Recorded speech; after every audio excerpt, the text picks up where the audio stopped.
4 പതിറ്റാണ്ടായി വടക്കാഞ്ചേരിയുടെ കന്നഡ വ്യാപാര രംഗത്ത് വിശ്വസ്ത സേവന പാരമ്പര്യമുള്ള ജോൺസൺ കന്നഡ വ്യാപാരം ഇപ്പോൾ ആധുനിക രീതിയിൽ നവീകരിച്ച ഷോറൂമിൽ തിങ്കൾ വെള്ളി ദിവസങ്ങളിൽ രാവിലെ 10 മണി മുതൽ ഉച്ചയ്ക്ക് 1 മണി വരെ കണ്ണ് ഡോക്ടറുടെ പരിശോധന, ഡ്രൈവിംഗ് ലൈസൻസിനായുള്ള സർട്ടിഫിക്കറ്റുകൾ, വിദ്യാർത്ഥികൾക്ക് ആവശ്യമായ ആന്റി ഗ്ലെയർ ബ്ലൂ കട്ട് ലെൻസുകൾ കുറഞ്ഞ വിലയിൽ, ദിവസവും രാവിലെ 9 മണി മുതൽ രാത്രി 8 മണി വരെ ക്വാളിഫൈഡ് ഒപ്റ്റോമെട്രിസ്റ്റിന്റെ സേവനം, എല്ലാവിധ ബ്രാൻഡഡ് ഫ്രെയിമുകൾ, ലെൻസുകൾ എന്നിവ കുറഞ്ഞ നിരക്കിൽ.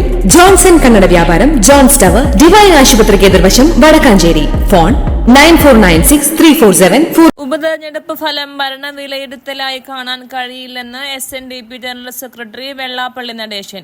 താൻ ഇപ്പോഴും LDFന്റെ നിലപാട് ശരിയാണെന്ന് കരുതുന്നയാളാണ്. ഇടതു സർക്കാരിന്റെ ഐശ്വര്യമാണ് NDA എന്നും കരുതുന്നു. NDA മുന്നണിയിൽ പാർട്ടികൾ തമ്മിൽ കൂട്ടിയടിയാണ്. UDF തന്നെ ജയിലിൽ അടക്കാനാണ് നോക്കിയിട്ടുള്ളതെന്നും വെള്ളാപ്പള്ളി നടേശൻ കൂട്ടിച്ചേർത്തു. വഖഫ് വിഷയത്തിൽ സർക്കാർ ഒരു വിഭാഗത്തിന് അനുകൂലമായി നിൽക്കുന്നുവെന്ന് ആരെങ്കിലും പറഞ്ഞാൽ അതിനെ തെറ്റു പറയാൻ കഴിയില്ല. മതാധിപത്യ നിലപാട് സ്വീകരിക്കുന്നതായും പണാധിപത്യ നിലപാട് സ്വീകരിക്കുന്നതായും ആക്ഷേപം ഉയർന്നുവരും. ജുഡീഷ്യൽ കമ്മീഷൻ ഒന്നിനും ശാശ്വതമായ പരിഹാരമല്ലെന്നും വെള്ളാപ്പള്ളി വിമർശിച്ചു. News desk anytime news. കൂടുതൽ വാർത്തകൾക്ക് ഞങ്ങളുടെ ചാനൽ സബ്സ്ക്രൈബ് ചെയ്യുക. ഫേസ്ബുക്ക് ഫോളോ അപ്പ് ചെയ്യുക. വാർത്തകൾ വേഗത്തിലറിയാൻ എനിടൈം ന്യൂസ്.